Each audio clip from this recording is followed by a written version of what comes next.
Bagaimana diplomasi berkontribusi dalam upaya mempertahankan kemerdekaan dan meraih pengakuan kedaulatan Republik Indonesia? Politik luar negeri Indonesia lahir di tengah suasana yang tidak nyaman. Pada masa Revolusi Nasional, kurun 1945 hingga 1949, politik luar negeri menjadi salah satu alat perjuangan untuk mencapai kepentingan nasional, yakni mempertahankan usia Republik yang masih belia, serta meraih pengakuan kedaulatan Republik Indonesia. Politik luar negeri Indonesia yang berprinsip pada bebas aktif dijiwai oleh Pancasila, terutama nilai-nilai kemanusiaan yang adil dan beradab, untuk menolak segala bentuk penjajahan di atas dunia, sebagaimana tertuang dalam pembukaan Undang-Undang Dasar 1945. Kita tahu, setelah proklamasi 17 Agustus 1945, Belanda datang kembali ke Indonesia dengan maksud menguasai kembali Kepulauan Nusantara. Belanda bahkan tidak mengakui kemerdekaan Indonesia tersebut, sehingga bangsa Indonesia mesti berjuang mempertahankan kemerdekaan dan mencapai pengakuan kedaulatan. Di samping perjuangan fisik seperti ditunjukkan oleh Bung Tomo dan Jenderal Sudirman, pelaksanaan politik luar negeri Indonesia yang diwujudkan dalam berbagai bentuk diplomasi mesti diakui berkontribusi besar mencapai pengakuan kedaulatan Republik Indonesia. Untuk melihat arti penting pelaksanaan politik luar negeri ini, ada baiknya kita kilas balik kembali melihat bagaimana sejarah diplomasi Indonesia pada awal kemerdekaan. Setelah proklamasi, Kementerian Luar Negeri dibentuk pada tanggal 19 Agustus 1945. Ahmad Subarjo ditunjuk sebagai Menteri Luar Negeri pertama dalam Kabinet Presidensil yang dipimpin oleh Presiden Soekarno. Kabinet pertama ini bersifat formalitas dan hanya bertahan kurang dari 3 bulan. Namun dengan didirikannya Kementerian Luar Negeri, Indonesia telah menegaskan bahwa politik luar negeri menjadi bagian tidak terpisahkan dari upaya negara untuk mempertahankan eksistensinya. Terbukti, kehadiran mesin diplomasi ini berkontribusi besar guna memupus keinginan Belanda untuk kembali menjajah Indonesia. Agresi Belanda, kembalinya Belanda. Jepang menginvasi Hindia Belanda pada tahun 1942. Belanda bersama Amerika Serikat, Inggris, dan Australia membentuk aliansi American British Dutch Australian Command atau ABDACOM dipimpin oleh Jenderal Sir Archibald Wavell dari Inggris untuk mempertahankan kawasan Asia Tenggara demi kepentingan sekutu. Namun upaya tersebut tidak berhasil, pemerintah Hindia Belanda tidak berdaya menghadapi serangan militer Jepang. Pada tanggal 15 Februari, pesawat pengembom Jepang membombardir Batavia. Letnan Jenderal Hitoshi Himamura, Komandan Pasukan Angkatan Darat ke-16 Jepang berhasil memojokkan Gubernur Jenderal Tjarda von Starkenborg. Pada tanggal 9 Maret, Hindia Belanda menyerah kepada Jepang. Von Starkenborg diasingkan ke Liaoyuan, Cina. Kekuasaan Belanda di Indonesia berakhir dan ABDACOM dibubarkan. Upaya menghadapi Jepang di kawasan Pasifik kemudian diambil alih oleh Komando Militer South West Pacific Area atau SPPA yang dibentuk pada tanggal 30 Maret 1942. Komando ini terdiri dari bekas negara ABDACOM plus Selandia Baru. Jenderal Douglas MacArthur dari Amerika Serikat memimpin komando tersebut sebagai panglima tertinggi. Selain itu, sekutu juga membentuk komando lain yaitu Southeast Asian Command atau SEAC pada tahun 1943. Peran Inggris lebih dominan di SEAC yang dipimpin oleh Laksamana Lord Louis Mountbatten. Sekutu membagi daerah operasional yang dulu menjadi tanggung jawab ABDACOM antara SWPA dan SEAC. Tahun 1944, kekuatan Jepang mulai melemah. Bekas pejabat Hindia Belanda yang menjalani pengasingan di Australia memanfaatkan situasi untuk mempersiapkan upaya penguasaan kembali Hindia Belanda ke tangan Belanda. Hubertus van Mook yang mengklaim diri sebagai Gubernur Jenderal Hindia Belanda dalam pengasingan, mencapai kesepakatan dengan MacArthur bahwa daerah Hindia Belanda yang kembali diambil sekutu dari tangan Jepang akan dijadikan bagian dari Netherlands Indies Civil Administration atau NICA yang dibentuk sejak tanggal 3 April 1944. Dengan bantuan ini, NICA menduduki kembali Papua, Maluku, dan Borneo sebelum Jepang menyerah kalah kepada sekutu pada tanggal 14 Agustus 1945. Namun sehari setelahnya, SPPA menarik dukungan dan menyerahkan wilayah komandonya kepada SEAC. SPPA sendiri dibubarkan pada tanggal 2 September 1945. Pada tanggal 24 Agustus, beberapa hari setelah proklamasi kemerdekaan Indonesia, Belanda menjalin kesepakatan dengan SEAC. Kesepakatan baru antara Inggris dan Belanda berujung pada terbentuknya Allied Force Netherlands East Indies atau AFNI. Komando khusus ini berada di bawah SEAC dan bertugas melucuti senjata tentara Jepang dan membebaskan tawanan perang. Di balik itu, SEAC juga tidak keberatan jika Nika membentuk pemerintah di Indonesia, meskipun Inggris secara umum berusaha menghindari konflik dengan pejuang Indonesia. Pada bulan September 1945, berkat bantuan Inggris, perwakilan pertama Nika tiba di Jakarta. Rakyat Indonesia tidak terima kedatangan pasukan asing manapun yang mencoba menguasai Indonesia, sehingga konflik baik dengan Inggris maupun Belanda tidak dapat dihindarkan hampir di seluruh wilayah Indonesia, melahirkan berbagai peristiwa heroik seperti pertempuran Surabaya dan Bandung Lautan Api. Namun kekuatan Indonesia tidak bisa mengimbangi kekuatan tempur berpengalaman milik Inggris Belanda. Satu persatu wilayah di Indonesia kembali diduduki, bahkan pada tanggal 4 Januari 1946, ibu kota Indonesia terpaksa dipindahkan ke Yogyakarta karena Nika telah menduduki Jakarta. Pembentukan negara-negara boneka. Ketika sekutu mengambil kembali Hindia Belanda dari Jepang, pasukan Australia turut terlibat, terutama di wilayah Indonesia bagian timur. Tanggal 15 Juli 1946, Komando Militer Australia menyerahkan wilayah yang mereka duduki kepada Nika. Sementara itu, sebelumnya di Indonesia, Perdana Menteri Sultan Syahrir mulai melakukan negosiasi dengan Van Mook pada bulan Maret. Syahrir mengambil opsi untuk menuntut Belanda mengakui kedaulatan Indonesia secara de facto atas Sumatera, Jawa, dan Madura yang diterjemahkan oleh Van Mook bahwa Belanda dapat menduduki wilayah Indonesia lainnya.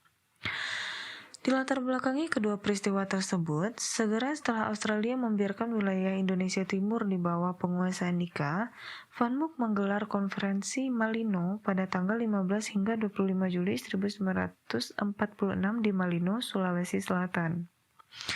Konferensi ini dihadiri oleh berbagai utusan dari Kalimantan dan Indonesia Timur. Belanda menggunakan konferensi ini untuk menggalang dukungan terhadap upaya mereka melanjutkan penguasaan di Hindia Belanda. Konferensi Malino akhirnya melahirkan negara-negara bagian dalam Federasi Indonesia yang potensial digunakan Belanda untuk memecah persatuan Indonesia. Negara-negara yang didirikan di wilayah Republik Indonesia setelah proklamasi kemerdekaan didirikan oleh kelompok yang memilih Indonesia menjadi negara federasi ketimbang Republik Kesatuan. Namun, pembentukan negara-negara tersebut tidak lepas dari campur tangan Belanda, sehingga seringkali negara-negara ini disebut sebagai negara boneka. Negara pertama yang didirikan adalah negara Indonesia Timur pada tanggal 24 Desember 1946 melalui Konferensi Denpasar, kelanjutan dari Konferensi Malino. Wilayah Indonesia Timur mencakup Sulawesi, Bali, dan Nusa Tenggara, serta Kepulauan Maluku. Kalimantan, meskipun memiliki perwakilan pada Konferensi Malino, tidak dimasukkan ke dalam Indonesia Timur dalam Konferensi Denpasar, disebabkan oleh perbedaan pandangan antara penguasa lokal. Daerah-daerah di Kalimantan mendapatkan otonomi khusus. Belanda sebetulnya telah mengakui kedaulatan Indonesia secara de facto atas Sumatera, Jawa, dan Madura melalui Perjanjian Linggarjati. Namun perjanjian tersebut dilanggar oleh Belanda tidak hanya dengan melancarkan agresi militer, tetapi juga dengan mendirikan beberapa negara boneka lainnya di wilayah tersebut. Di Sumatera, Belanda membentuk negara Sumatera Timur dan negara Sumatera Selatan. Di Jawa dan Madura, Belanda mendirikan negara Madura, negara Pasundan, dan negara Jawa Timur. Sumatera Timur yang beribu kotakan di Medan didirikan di tengah delegasi Republik Indonesia tengah bernegosiasi dalam perundingan Renville. Ada unsur kesengajaan dari pihak Belanda untuk memecah persatuan Indonesia dari luar ketika perundingan dilaksanakan. Agresi militer dan pembantaian. Belanda melancarkan 2 kali agresi militer. Bagi Belanda, aksi ini disebut dengan Politionele Actis yang terdiri dari Operatie Product atau agresi militer pertama yang berlangsung dari tanggal 21 Juli hingga 5 Agustus 1947 dan Operatie Krai agresi militer kedua pada tanggal 19 hingga 20 Desember 1948. Kedua agresi tersebut dipimpin oleh Jenderal Simon Spur. Perlawanan dilakukan oleh Tentara Keamanan Rakyat yang saat itu dipimpin oleh Panglima Besar Jenderal Sudirman. Agresi militer pertama melanggar ketentuan dalam Perjanjian Linggarjati. Meskipun Indonesia telah diakui atas Sumatera, Jawa, dan Madura, tetapi Van Mook mengeluarkan garis demarkasi batas baru menurut tafsir pihak Belanda yang harus diakui Indonesia. Pemerintah tidak mengakui garis tersebut, sehingga Van Mook yang geram mengumumkan bahwa Belanda tidak lagi terikat dengan Perjanjian Linggarjati. Belanda menyebut agresi militer yang mereka lakukan sebagai aksi polisionil agar dapat dianggap sebagai urusan dalam negeri Belanda. Namun Indonesia menggunakan diplomasi perjuangan untuk mengadukan tindakan Belanda kepada PBB dan Belanda mendapat kecaman internasional. Sedangkan agresi militer kedua melanggar ketentuan Perjanjian Renville. Lewat perjanjian tersebut, Belanda seharusnya mengakui Jawa Tengah, Yogyakarta, dan Sumatera sebagai bagian dari Republik Indonesia. Akan tetapi Belanda juga turut menyerang dan menduduki Yogyakarta. Soekarno, Hatta, Agus Salim, dan Syahrir ditangkap, sehingga Republik Indonesia terpaksa membentuk pemerintahan darurat yang dipimpin oleh Syafruddin Prawira Negara di Bukit Tinggi.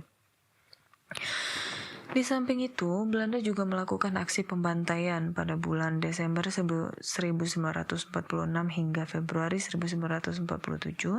Pasukan Belanda Depot Speciale Troepen yang dipimpin oleh Raymond Westerling melakukan pembantaian rakyat sipil di Sulawesi Selatan. Peristiwa yang dikenal sebagai pembantaian Westerling tersebut dilatar belakangi oleh penolakan rakyat terhadap pemerintahan Belanda. Pasukan Belanda kemudian mulai menyisir ke kampung-kampung untuk mencari gerilyawan. Pembantaian lain yang dilakukan Belanda adalah pembantaian Rawagede pada tanggal 9 Desember 1947. Tidak lama setelah agresi militer pertama selesai dan hanya sehari setelah perundingan Renville dimulai. Belanda bermaksud mencari Lukas Kustario, komandan Kompi Siliwangi di dusun Rawagede. Namun penduduk menolak bekerja sama dengan Belanda sehingga mereka dibantai 431 orang tewas. Baru pada tahun 2011 setelah dinyatakan bersalah oleh pengadilan Den Haag, Belanda minta maaf dan membayar kompensasi bagi korban dan keluarganya. Pengakuan kedaulatan. Perundingan Hoge-Veluwe. Kedatangan Afne dan Nika memicu konflik dengan Indonesia. Diplomat Inggris Sir Archibald Clarke Kerr memediasi Indonesia dan Belanda dengan berunding di Hoge-Veluwe, Belanda pada tanggal 14 April 1946. Delegasi Indonesia terdiri dari Suwardi, Sudarsono, dan Abdul Ghaffar Pringgodikdo. Belanda diwakili Willem Schemerhorn, Johan Logeman, Herman van Rooyen, Robertus van Mook, Baron van Aspek, Sultan Hamid II, dan Suryo Santoso. Indonesia menuntut Belanda mengakui kedaulatan mereka secara de facto atas Sumatera, Jawa, dan Madura sebagaimana tuntutan Syahrir kepada Van Mook sebelumnya. Akan tetapi, Belanda hanya mau mengakui Jawa dan Madura saja. Kesepakatan tidak tercapai, tetapi perundingan Hoge-Veluwe menjadi langkah awal diplomasi perjuangan untuk mencapai Indonesia yang berdaulat. Perundingan Linggarjati. Perundingan Linggarjati berlangsung pada tanggal 11 hingga 14 November 1946 dan perjanjian Linggarjati berhasil ditandatangani pada tanggal 15 November. Linggarjati adalah misi diplomasi resmi pertama yang berhasil mencapai kesepakatan. Indonesia diakui secara de facto atas Sumatera, Jawa, dan Madura, dan Belanda harus meninggalkan wilayah Indonesia paling lambat 1 Januari 1949. Belanda dan Indonesia juga sepakat akan membentuk Republik Indonesia Serikat atau RIS yang berada di bawah persemakmuran Kerajaan Belanda. Beberapa pihak menentang perjanjian Linggarjati yang dianggap merugikan Indonesia, sehingga ratifikasi baru tercapai pada tanggal 25 Maret 1947 dengan konsekuensi mundurnya Sultan Syahrir sebagai Perdana Menteri. Belanda melanggar perjanjian dengan melancarkan agresi militer pertama. Apa arti penting Linggarjati? Meski mereduksi wilayah Indonesia, Linggarjati adalah wujud keberhasilan diplomatik dan syarat akan nilai perjuangan. Pengakuan Belanda terhadap Indonesia secara de facto sangat penting sebagai titik awal perjuangan meraih pengakuan kedaulatan secara utuh. Para pemimpin bangsa saat itu berusaha mencapai hasil maksimal, yaitu diakuinya eksistensi Republik Indonesia oleh negara-negara di dunia. Indonesia berhasil mendapat pengakuan secara de facto dari Inggris dan Amerika Serikat. Sedangkan Mesir yang sebelumnya telah mengakui Indonesia secara de facto, memberikan pengakuan secara de jure pasca perjanjian Linggarjati persisnya tanggal 10 Juni 1947. Sehingga Mesir menjadi negara pertama yang mengakui kemerdekaan Indonesia, baik secara de facto maupun secara de jure. Dukungan pengakuan juga diperoleh dari Lebanon, Suriah, Irak, Afghanistan, Arab Saudi, Yaman, dan Burma.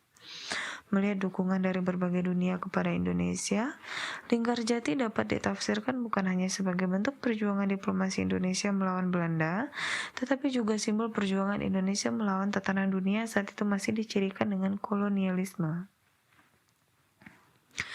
Komisi Tiga Negara. Berbagai upaya dilakukan agar PBB segera merespons situasi di Indonesia. Melalui jalur diplomasi, Indonesia mendesak Dewan Keamanan PBB untuk menindak Belanda. Australia, anggota non-permanen DKPBB saat itu, mengusulkan resolusi agar Belanda dan Indonesia menghentikan konflik bersenjata. Usulan tersebut diterima dengan dikeluarkannya resolusi nomor 27 yang merupakan resolusi pertama terkait persoalan Indonesia. Tidak puas sampai di sana, Sultan Syahrir dan Agus Salim berangkat menghadap Dewan Keamanan PBB. Syahrir berhasil memperoleh kesempatan berpidato di hadapan sidang DKPBB di Lake Success pada tanggal 14 Agustus 1947. Syahrir menguraikan kondisi di Indonesia dan mengungkap bagaimana Belanda telah mengkhianati perjanjian Linggarjati. Sehari kemudian kerajaan Belanda terpaksa menerima resolusi.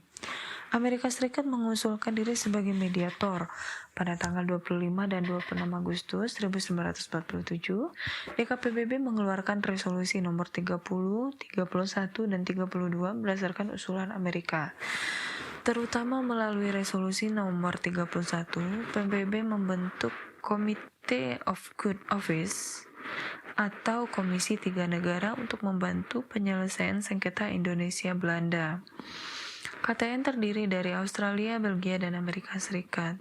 Pertemuan KTN sepakat bahwa Indonesia dan Belanda harus kembali berunding di tempat netral, yaitu di USS Renville, kapal milik Amerika Serikat yang berlabuh di Jakarta. Perundingan Renville. Sekilas, perundingan Renville diselenggarakan secara netral, namun dari luar Indonesia mengalami tekanan. Jeda antara pembentukan KTN dan perundingan Renville dimanfaatkan Belanda untuk mengumumkan garis Van Mook, perubahan batas RI dengan pendudukan Belanda. Batas baru ini membuat Indonesia kehilangan daerah produktif, pasokan senjata, makanan, dan pakaian untuk pejuang di blok KD Belanda. Selama perundingan, Belanda mendirikan negara Sumatera Timur di Medan dan melakukan pembantaian Rawagede. Perundingan dimulai pada tanggal 8 Desember 1947 dan kesepakatan dicapai pada tanggal 17 Januari 1948. Delegasi Indonesia dipimpin Perdana Menteri Amir Syarifuddin dengan anggota Ali Sastro Amijoyo, Agus Salim, Johannes Leimena, Choatiklen, dan Nasrun. Delegasi Belanda dipimpin Raden Abdul Qadir Widjoatmojo, orang Indonesia yang justru memihak Belanda dan menjadi pimpinan NIKA. Sementara KTN berperan sebagai mediator mewakili PBB. Perjanjian Renville memaksa Indonesia menerima garis Van Mook sehingga wilayah Indonesia hanya tinggal Sumatera, Jawa Tengah, dan Yogyakarta. Pasukan Republik Indonesia di Jawa Barat dan di Jawa Timur harus ditarik mundur. Belanda juga dinyatakan masih berdaulat atas seluruh wilayah Indonesia sebelum RIS terbentuk. RIS dikatakan akan sejajar dengan Belanda dalam Uni Indonesia Belanda dan RI hanyalah bagian dari Republik Indonesia Serikat. Sebelum RIS dibentuk, Belanda punya wewenang menyerahkan sebagian kekuasaan mereka kepada pemerintahan federal sementara. Renville membuat Masyumi dan PNI di parlemen menarik dukungan terhadap Amir Syarifuddin sehingga dia mundur sebagai Perdana Menteri. Posisinya digantikan oleh Muhammad Hatta yang merangkap sebagai Wakil Presiden. Politik luar negeri bebas dan aktif. Kabinet Amir jatuh pada tanggal 28 Januari 1948. Hatta kemudian membentuk kabinet dan bertindak sebagai Perdana Menteri. Pemerintahan Hatta memprioritaskan implementasi Renville dan rasionalisasi tentara. Namun, upaya tersebut mendapat tantangan baik dari Belanda maupun dari kelompok kiri pendukung Amir. Semula Hatta berunding dengan partai sayap kiri dan mengajak mereka bergabung dalam pemerintahan, tetapi mereka menolak. Hanya Syahrir yang merupakan anggota dan salah satu pendiri Partai Sosialis yang mendukung pemerintahan Hatta. Akibatnya Syahrir dikeluarkan dari partai dan membentuk Partai Sosialis Indonesia pada tanggal 12 Februari. Sementara partai-partai sayap kiri, termasuk Partai Sosialis dan Partai Komunis Indonesia, membentuk Front Demokratik Rakyat. Fraksi ini dipimpin oleh Amir Syarifuddin. Ketika rasionalisasi dijalankan, Hatta melakukan demobilisasi prajurit. Mereka diarahkan untuk kembali ke sektor produksi. Mereka yang semula bekerja sebagai guru atau pegawai swasta diminta kembali kepada pekerjaan semula. Sebagian dikembalikan kepada Kementerian Pembangunan dan Pemuda, sebagian lain diperintahkan kembali ke desa. TNI Masyarakat, salah satu kekuatan Front Demokratik Rakyat atau FDR, terkena imbas demobilisasi sehingga pertentangan Hatta dengan kelompok kiri kian meruncing. Kelompok kiri memiliki kecenderungan untuk mendukung Uni Soviet. Dunia saat itu telah memasuki Perang Dingin.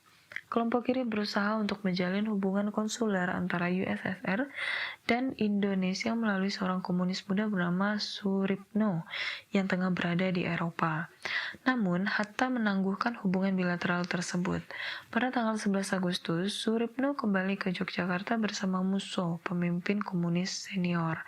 Dalam laporan resminya kepada Menlu Agus Salim di Yogyakarta, Suripno menyampaikan bahwa Uni Soviet telah mengakui Indonesia sebagai negara yang berdaulat.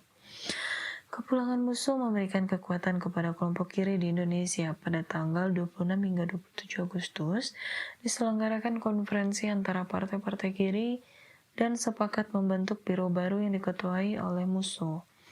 Anggota biro tersebut termasuk Amir Syarifuddin bersama tokoh-tokoh PKI seperti DN Aidit dan Alimin. Kelompok kiri mencoba untuk melibatkan Indonesia dalam konflik Soviet-Amerika.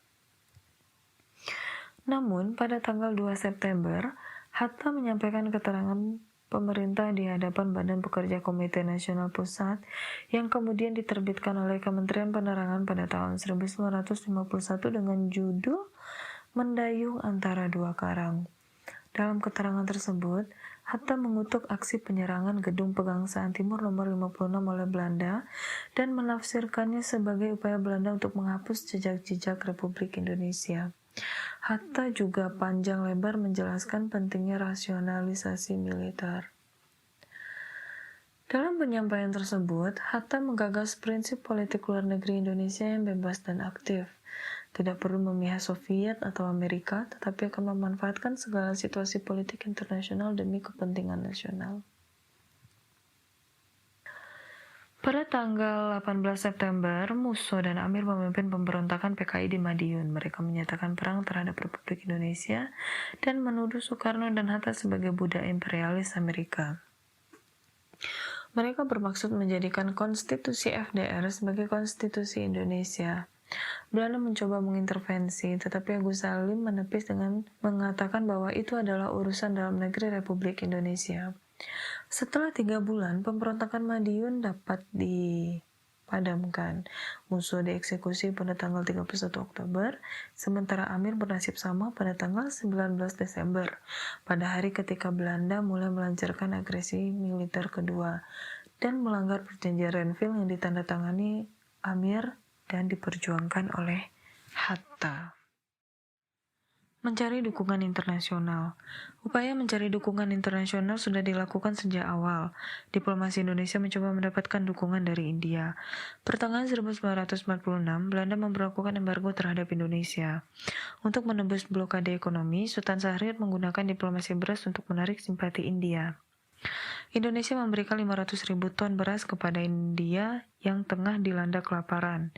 India kemudian membalas dengan mengirimkan obat-obatan, pakaian, dan alat-alat pertanian. Pada bulan Maret hingga April 1947, giliran Agus Salim memimpin delegasi Indonesia menghadiri konferensi hubungan Asia di New Delhi. Bahkan tahun itu juga perwakilan Republik Indonesia berhasil didirikan di New Delhi. Langkah ini membuahkan hasil. Pada tahun 1949, India dan Burma menggagas konferensi Asia mengenai Indonesia pada tanggal 20 hingga 25 Januari. Hal itu sebagai respon pembelaan Perdana Menteri Jawaharlal Nehru dan Perdana Menteri UNU untuk Indonesia yang menghadapi agresi militer kedua. Dukungan India juga dipermudah oleh kedekatan Hatta dengan Nehru. Mesir, Arab Saudi, Irak, Iran, Yaman, Afghanistan, Lebanon, dan Suriah turut hadir. Bahkan Australia dan Selandia Baru turut mengirimkan wakil. Ethiopia menjadi negara Afrika yang turut memberikan dukungan. Semua peserta mengutuk agresi militer kedua. Di antara negara-negara Asia Tenggara, Burma punya tempat yang spesial dalam sejarah kemerdekaan Indonesia. Selain memberi dukungan dalam bentuk penyelenggaraan konferensi Asia, Burma pernah mengizinkan pesawat Indonesian Airways Dakota RI 001 Seulawah hadiah rakyat Aceh kepada Indonesia untuk beroperasi di Burma. Burma juga membantu membangun jaringan komunikasi antara Pusat Pemerintah Republik Indonesia di Jawa, PDRI di Sumatera, Perwakilan RI di Rangun, dan Perutusan RI untuk PBB di New York. Mesir juga tercatat sebagai pendukung utama RI, bahkan menjadi negara pertama yang mengakui kemerdekaan Indonesia.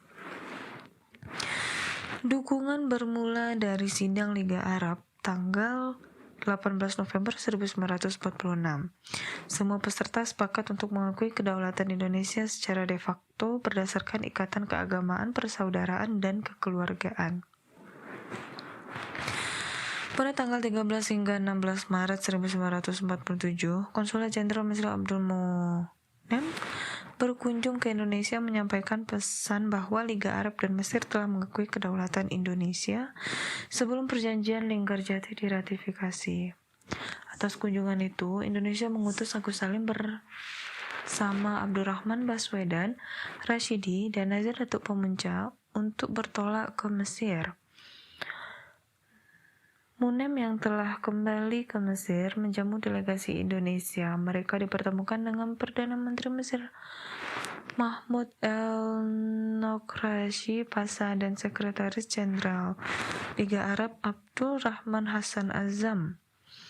Mesir sempat diancam oleh perwakilan Belanda di Mesir, tetapi hal itu tidak menghalangi Mesir untuk menandatangani hubungan diplomatik dengan Indonesia pada tanggal 10 Juni 1947, yang menjadikan Mesir sebagai negara pertama yang mengakui kedaulatan Indonesia secara de jure dan de facto. Dukungan juga diberikan oleh Suriah, Lebanon, Yaman, dan Arab Saudi. Vatikan dan Palestina yang saat ini menjadi dua negara pengamat PBB juga termasuk negara yang paling awal dalam memberikan dukungan kepada Indonesia. Tahta Suci Vatikan mengakui kedaulatan Indonesia pada tahun 1947. Setahun kemudian, giliran Palestina yang menyatakan dukungan lewat Mufti Agung Haji Amin Al-Husaini. Bahkan dukungan dari Palestina ini telah dinyatakan pada tahun 1944 ketika Indonesia masih di bawah pendudukan Jepang. Indonesia juga mencoba menarik dukungan Kuba pada tanggal 20 November 1948. Menteri Kemakmuran Adnan Kapau Gani memimpin delegasi Indonesia ke Kuba. Gani datang ke Kuba atas undangan Sekretaris Jenderal PBB Trivelier dalam konferensi PBB di Havana. Gani menghindari patroli Belanda dengan menyelundup untuk menumpang kapal sebelum berangkat menggunakan pesawat terbang. Ia sempat transit di Amsterdam dan diwawancarai media Belanda, mengatakan bahwa Belanda sudah tidak mematuhi lingkar jati. Di Kuba, Gani juga mengecam agresi militer. Misi diplomatik Gani berhasil ketika Kuba dan sejumlah negara Amerika Latin menyatakan dukungan mereka. Bahkan Gani mendapatkan sejumlah kontrak dagang dengan perusahaan Amerika Serikat dan membina hubungan dengan Bank Dunia guna menembus blokade ekonomi. Perjanjian Rumroyen. Tindakan agresi militer membuat Belanda terus mendapat tekanan dari dunia internasional. Amerika mengancam akan menghentikan Marshall Plan untuk Belanda.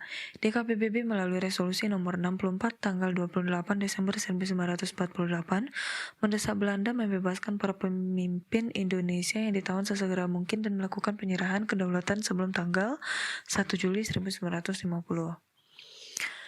DKPBB juga mengeluarkan resolusi nomor 67 pada tanggal 28 Januari 1949 untuk mendorong agar negara Indonesia Serikat segera dibentuk dan Belanda agar menghentikan segala operasi militer. Resolusi tersebut juga mengganti nama Committee of Good Affairs menjadi United Nations Commission for Indonesia atau UNCI. Karena terus didesak Belanda akhirnya menyetujui berunding dengan Indonesia pada tanggal 14 April 1949.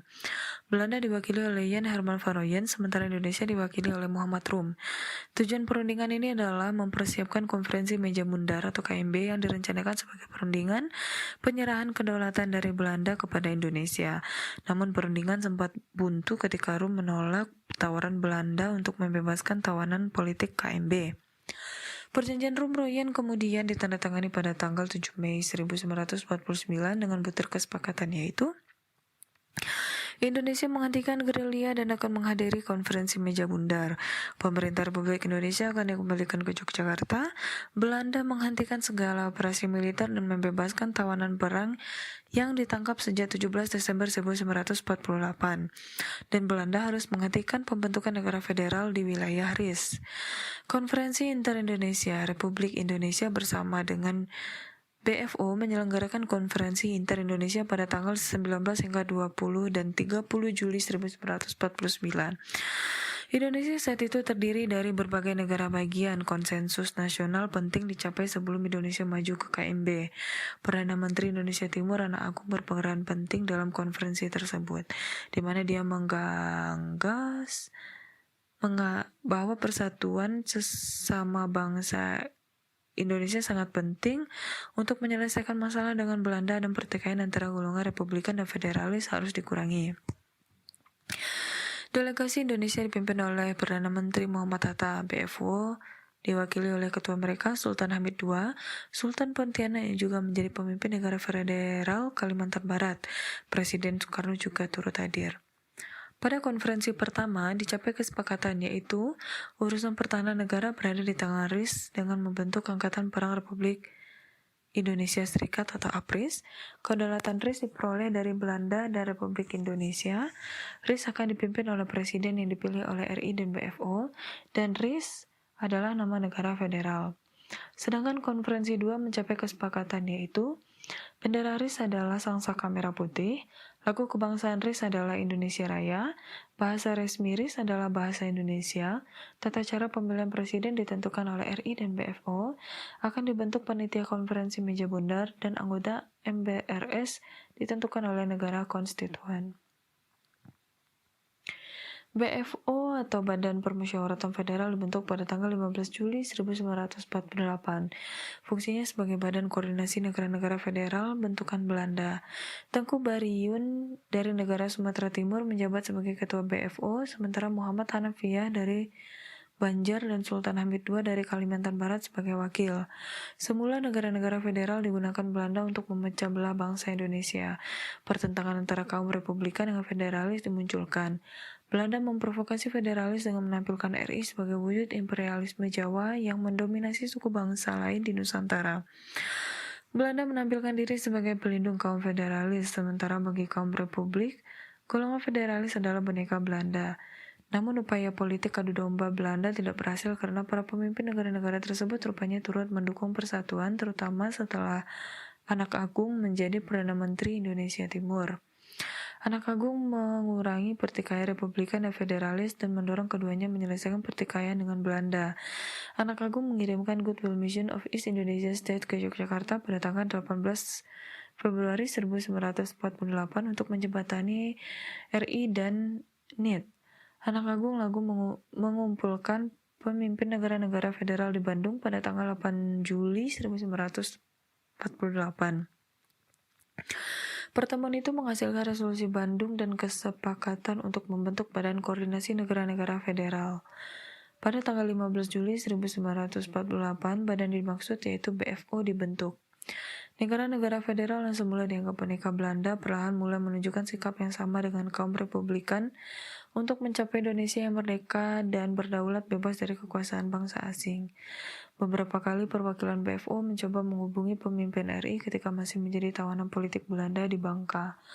Bahkan pada akhirnya melalui konferensi inter-Indonesia, delegasi BFO sepakat untuk menyerahkan kedaulatan mereka kepada Republik Indonesia untuk membentuk Republik Indonesia Serikat.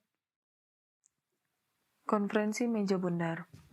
Puncak perjuangan diplomatik mencapai kedaulatan Indonesia adalah Konferensi Meja Bundar atau KMB, diselenggarakan di Den Haag pada tanggal 23 Agustus hingga 2 November 1949. Peserta utama KMB adalah Republik Indonesia, Belanda, dan BFO. Delegasi Indonesia dipimpin oleh Perdana Menteri Muhammad Hatta dengan anggota Muhammad Rum, Supomo, Yohanes Ley, Mena, Lisastro Mijoyo, Juanda Kartawijaya, Sujono Hadinoto, Sumitro Joyo Hadikusumo, Abdul Karim Pringgodikdo, Taibonar Simatupang, dan Sumardi.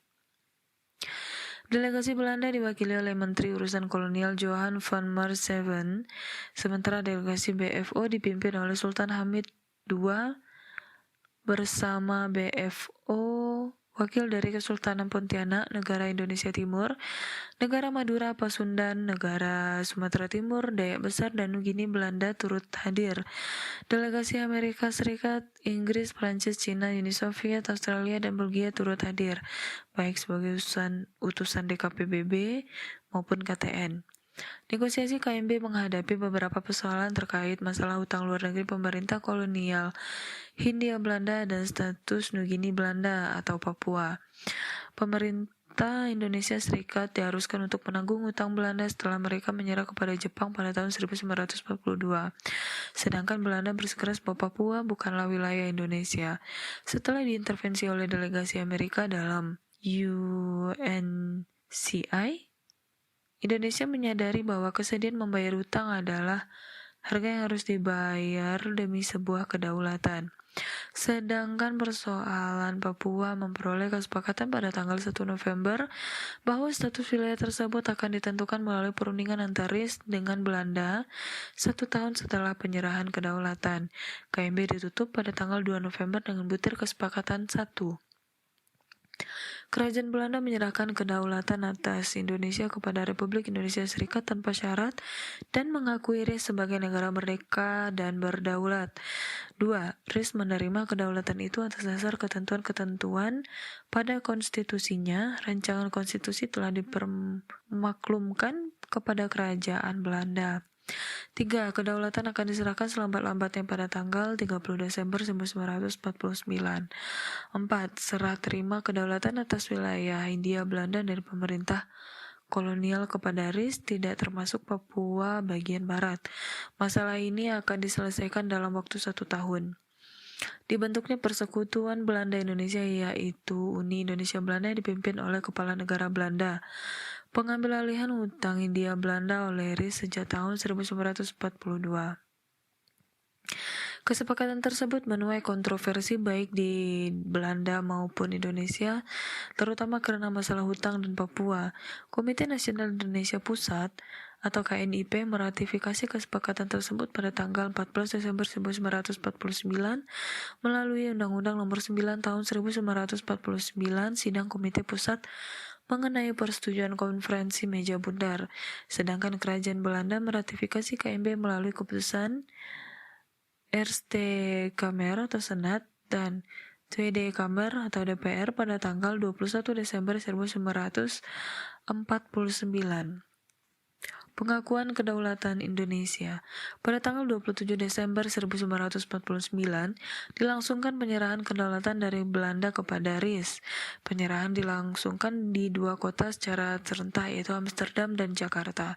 Di Amsterdam, naskah penyerahan kedaulatan ditandatangani oleh Ratu Belanda Juliana dan Perdana Menteri Indonesia Muhammad Hatta. Sementara di Jakarta, naskah ditandatangani oleh Komisaris Tinggi Hindia Belanda Antonius Loving dan Sultan Yogyakarta Hamengkubuwono IX. Hari itu juga pemerintah sementara RIS dilantik dengan Soekarno sebagai presiden dan Muhammad Hatta sebagai Perdana Menteri. Dengan terciptanya pengakuan kedaulatan, satu misi panjang penyelenggara politik luar negeri Indonesia sukses dilaksanakan. Momentum itu justru menjadi awal bagi politik luar negeri Indonesia untuk menemukan jati dirinya. Di tengah kondisi dunia yang terus berubah, politik luar negeri Indonesia dituntut responsif dan adaptif demi mencapai tujuan nasional yang lebih besar lagi, menjaga perdamaian dunia dan mencapai masyarakat yang adil dan makmur.